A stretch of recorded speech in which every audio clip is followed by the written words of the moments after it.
Hello dear student, in today's lecture we will discuss about sericulture or rearing of silkworm. Silkworm is beneficial to us as we extract silk from its cocoon.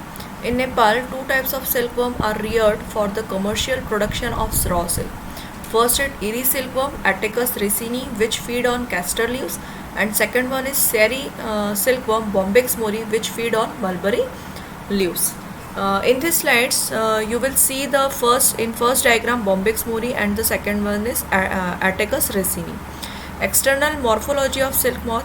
An adult silk moth is strongly built, about 2.5 cm long and is white in color. The body is divided into head, thorax and abdomen. The head bears a pair of compound eye and a pair of feathery antennae. The proboscis is reduced so they don't feed. The thorax bears 3 pairs of legs and 2 pairs of wings. Minute powdery scales cover the entire body. Male and female are distinct, where the female is bigger than the male, with distended body. Life cycle: sex are separate. The adult moths seldom feed and are concerned with reproduction only. Male and female copulate in tail to tail position, and the fertilization is internal. It completes its life cycle in about 45 days. Male die soon after mating and female die after laying eggs.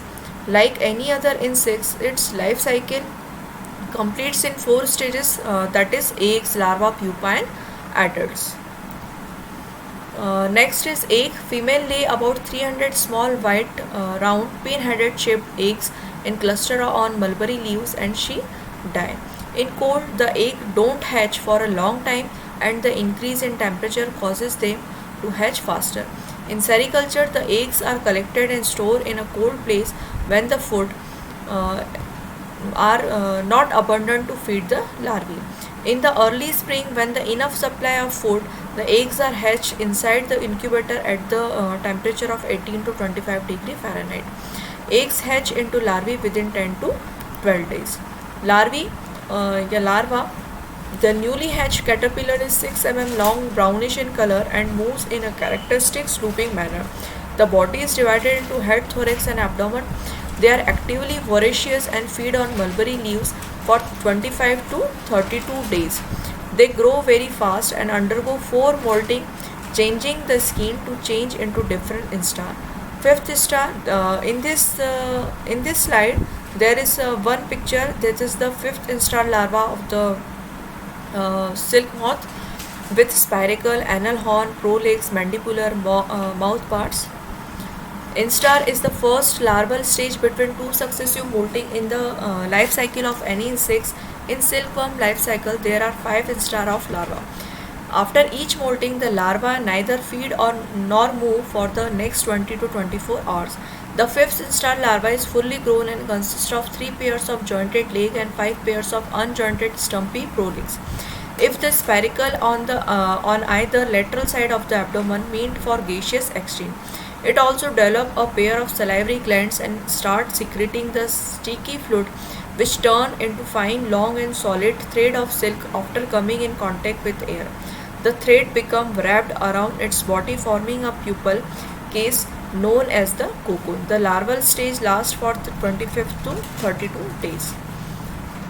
Next slide is pupa. The larva changes into a pupa within a cocoon, which is the third stage in the life cycle. Pupa is completely inactive.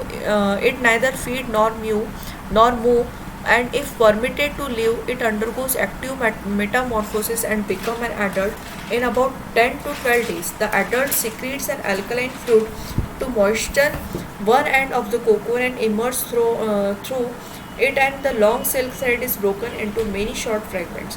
To save the silk, the cocoon are kept in hot water or hot air to kill the pupa inside. Adult.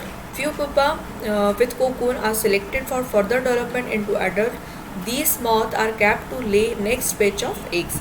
The eggs coming off the cocoon has wet wing and hence cannot fly. It flies after its wings are completely dry.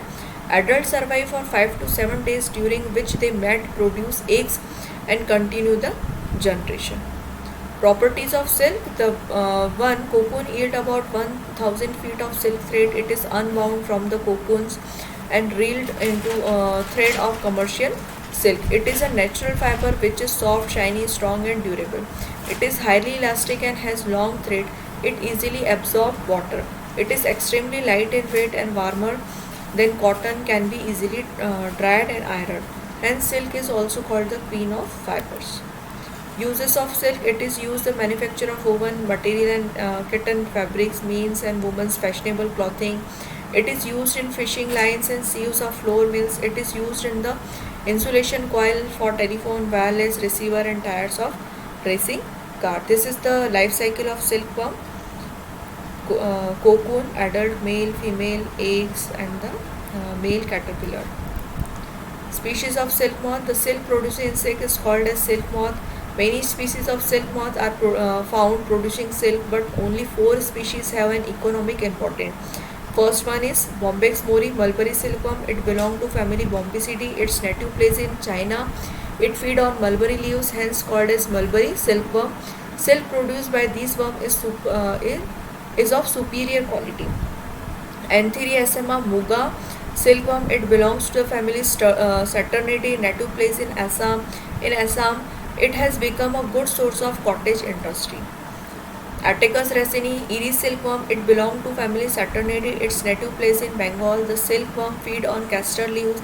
The thread are not glossy like munga silk, but much durable.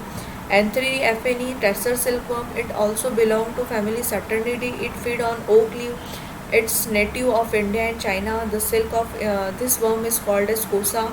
Tussar cocoon are attached by a pendulum to twig of saal, oak, fig plant. Domestication of this worm is difficult. Tussar silk is in demand in USA and Europe. So this is all about the sericulture and rearing of silkworm. Thank you so much.